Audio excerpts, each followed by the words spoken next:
Na megjött az új Alien sorozat, az Alien Earth, és az első két rész után azt mondhatom, hogy ez nem egy sima szörnyes hentelésről van szó. Ugye 2 évvel a Nostromói balhé előtt járunk, de most először tényleg a Földön játszódik a sztori. Én nagyon kíváncsi voltam egyébként, hogy ezt a koncepciót hogy fogják átültetni a sorozatban, de eddig egész ígéretesnek tűnik. A széria azzal kezdődik, hogy egy űrhajó, a Meginot visszatér az űrből és nem üres kézzel. Ez egyébként a korábbi filmekből ismert Weyland-Yutani cég tulajdona, akiknek az a feladatuk, hogy különböző életformákat gyűjtsenek be. Természetesen elszabadul a hajón a pokol, rövid jelenetvillanásokkal tudjuk meg, hogy kb. Mi történik, így le is zuhan a Földre. Megtudjuk, hogy a világot 5 óriás cég uralja, a Prodigy, a Weyland-Yutani, a Lynch, a Dynamic és a Threshold. Természetesen mindenki a maga kis játszmáját tolja, ez diktatórikus hatalmi berendezkedést jelent, jogi és morális konfliktusokkal. A jövőben a halhatatlanságért folyó verseny 3 formában érkezik.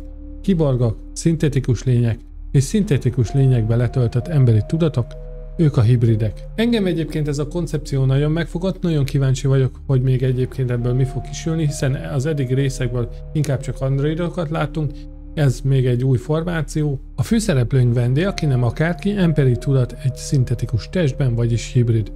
Ő a sorozat elején egy halálos beteg 12 éves kislány, akinek a tudatát ültetik át egy felnőtt android testbe, azért, hogy így mentsék meg az életét. Rajta kívül még 4 másik beteg gyerek tudatát exportálják, így létrehozva a hibrid csapatot. Ez önmagában már felvet egy csomó kérdést, embere még ha android testben él. És igen, a sorozat ebben rendesen bele is áll. A tempó lassú, ez nem az a típus, ahol 5 percenként valami kiugrik a plafonból. Itt inkább világépítés van, vállalati intrikák, és közben épül a háttérben a feszültség. Hangulatban viszont hozza a klasszikus Alien érzést, sötét szűk folyosók, árnyékban mozgás, ezek századszorra is működnek, főleg ilyen rendezéssel és fény-árnyékjátékkal.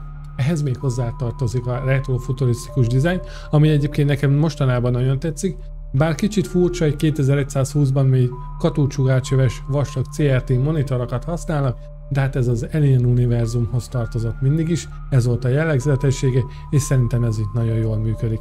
És van itt pár új lény is, amik simán beleférnek az Alien mitológiába, például itt van ez a csupa szem, csápos borzalom, ami képes átvenni az irányítást a gazdatest felett. Hát nem tudom egyébként, hogy melyikkel jobb találkozni, egy xenomorffal vagy egy ilyen kis okádással. Ilyenkor a tempó akkor pörög fel igazán, amikor elszabadulnak ezek a szörnyek.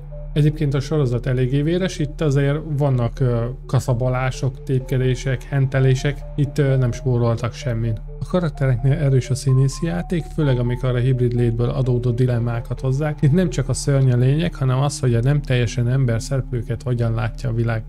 Viszont nekem az nagyon tetszett ebben a sorozatban az, hogy a gyerekek tudatát ugye átültették a szintetikus testbe, viszont ugyanúgy megmaradtak gyerekként, tehát ugyanúgy féltek, hiába voltak akár fizikailag erősebbek, a viselkedésük az megmaradt egy 10 éves szintjén. Negatívumnak egyelőre nagyon nem tudok mit felhozni, hiszen a történet és a hangulat engem nagyon beszippantott, hiszen ez az első 2 rész még inkább csak felvezetés, ahol a háttérben növekszik a feszültség. A részeket az alábbi ütemterv szerint kapjuk meg. Az első 2 epizódot már megtekinthettük augusztus 13-án, a 3. rész augusztus 20-án érkezik, a 4. rész augusztus 27-én, az 5. rész szeptember 3-án, a 6. rész szeptember 10-én, a 7. rész szeptember 17-én.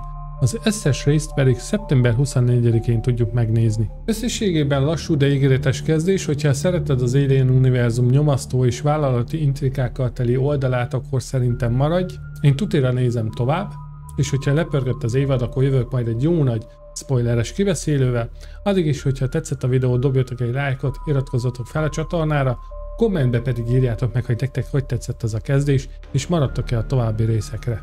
Én pedig jelentkezek hamarosan újabb videókkal. Na, sziasztok!